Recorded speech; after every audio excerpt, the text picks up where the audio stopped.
We go to Saudi Arabia now, where a group of Middle East and European leaders are gathered to focus on the question of Gaza's present and future. It is an offshoot of the annual Munich Security Conference called the Munich Leaders Meeting, this time in Saudi Arabia. And Wolfgang Ischinger, president of the MSC Foundation Council, is there. He joins us now on DW. He's, of course, also a German ambassador, former German ambassador to the U.S., and a very welcome guest here on DW. Mr. Ischinger, Hamas is working on a response to the U.S.-backed peace plan for Gaza. Based on what you're hearing where you are and your decades, of course, of experience, what do you think that response is going to be?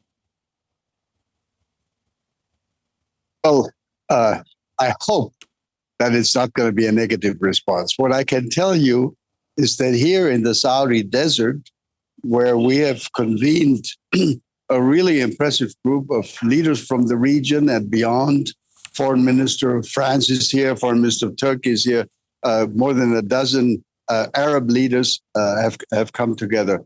I sense a determination among this group. This is probably the one and only opportunity that we'll have to bring peace in the region. In other words, there is solid willingness to identify with the Trump plan and to support it. And I think that in and of itself will add a significant element of pressure and hopefully also look like an invitation to the leadership of Hamas to overcome their inner hesitation to take a step, which, as we of course need to acknowledge, which would lead, if implemented, to the end of Hamas as we've known it.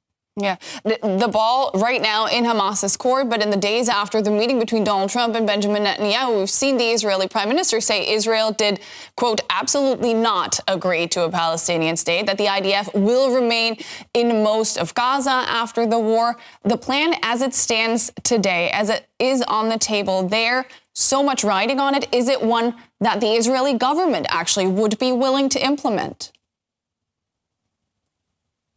Well, I mean, Prime Minister Netanyahu has accepted the plan in the presence of President Trump.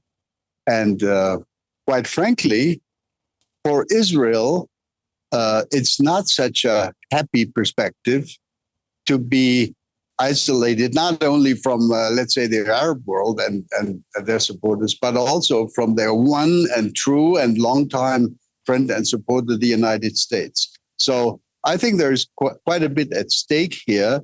And of course, my Israeli interlocutors are also totally aware that the dependence of Israel on the United States relates not only to the Israeli-Palestinian relationship, but also, of course, touches on the difficult future perspective of what happens in and with Iran.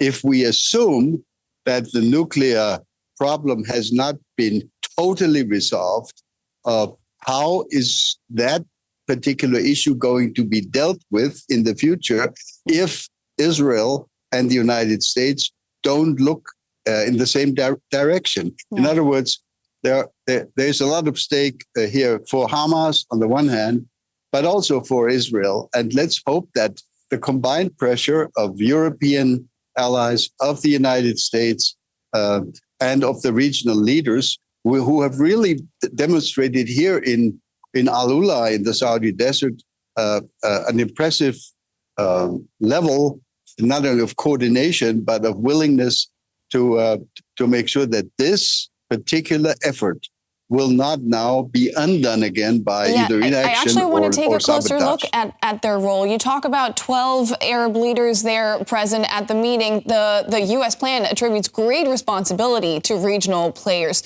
What are you hearing from them? Are they happy to be a part of this plan, or can they just not say no to a President Trump? No, quite frankly, my impression is that it's more than just a tactical move to pacify the Trump administration. I think the leaders here, speaking of the Saudi foreign minister and a number of his colleagues from the Saudi cabinet, speaking of Gulf state representatives, a large number of them speaking of the foreign minister of Egypt, of the foreign minister of Turkey, and others. They are all understanding that even if they may have had problems with President Trump or with the United States on other matters, this is the one chance which has now been created. And in other words, the option is not to sit back and wait until something happens, until the United States implements the plan. As Foreign Minister Barrot, the Foreign Minister of France, pointed out just an hour ago in a meeting which I participated in, he said, the challenge here is not to wait until others do something. The challenge is for us, all of us, to act together and try to help implement something which does represent an almost historic opportunity. I don't want to sound too optimistic. I am aware that there are huge numbers of obstacles and that there are people in the region who will try to sabotage this process. But let's agree that if that plan falls apart, there is no good prospect for the entire region for a long time. Would that be the end of diplomacy in this war? If Hamas were to say no, if we, for one reason or another, could not embark on this road? No, I don't think so at all. If Hamas says no, there will need to be modifications to this. There is never going to be an end to diplomacy. In principle, of course, you can adapt your diplomacy, your efforts to evolutions of the situation.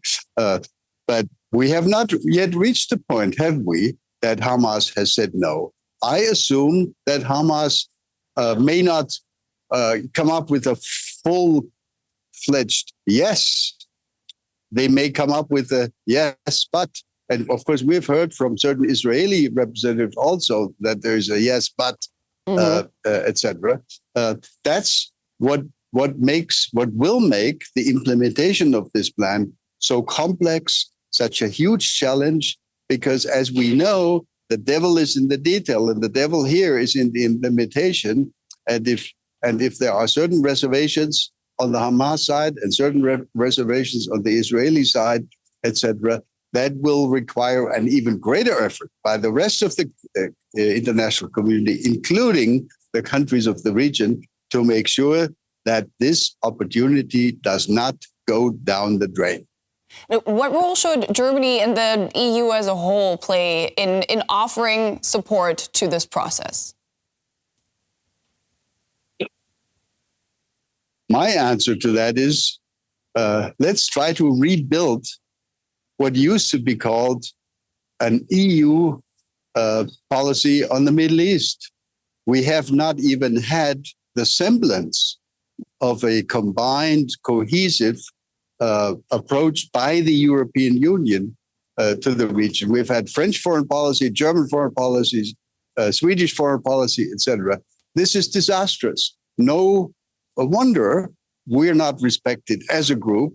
No wonder a tiny state like Qatar has been playing a far greater role in Middle East diplomacy for the last couple of years than the 450 million Europeans. In other words, our job is to come up with one voice.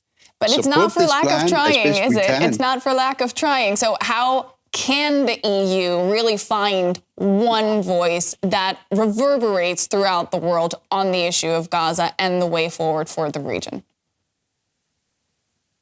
Well, the way to do that, quite frankly, is for the leaders of the key countries in the European Union to get their act together and to agree that they will not issue a statement on this plan, except one that's agreed. That's actually, speaking as an old diplomat, longtime diplomat, that's actually quite easy to do if you have the political will to do it. And I think the EU deserves to try. That was the president of the Munich Security Conference Foundation Council, Wolfgang Ischinger. Thank you. Always a pleasure to have you on the show. Sure. Thank you.